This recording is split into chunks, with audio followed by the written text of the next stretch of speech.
aizējam uz veikalu un skatāmies tas, mums tur visādi no Lietuvas, Igaunijas, Polijas, kur tik nekur. Mums absolūtā globalizācija mūsu veikalos. Bet man viens jautājums. Man te tāda tradīcija ģimenē vienkārši ir, ka tā, kad mēs dzimšanas dienā ir tā sveikšana, tad tev gultā pasniedz tur brokastis un viss baigi forši, un tad tu iepriekšējā vakarā var pateikt, ko tu tur gribētu. Iedomājies tagad sevi. Sieva tev nāk, manā situācijā sieva nāk, saka, klausies, es reku, tev rītdien dzimšanas diena, es gribētu tev kaut kādu svētu brokastis gultā. Kur būtu tas gardums vai tā latviešu prece, un te es uzlikšu, tu esi ierobežots nedaudz savā atbildē, latviešu uzņēmēja prece, kur tu teiktu, jā, šito te es gribu.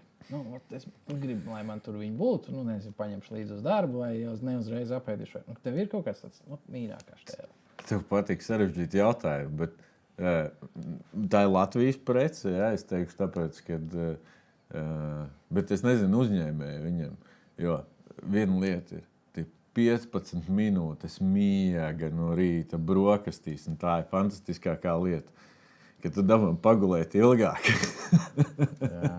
Bet, ja mēs runājam par ēdieniem, tad tas noteikti ir kārums sieriņš ar kafiju, kurā ir limbašpiens.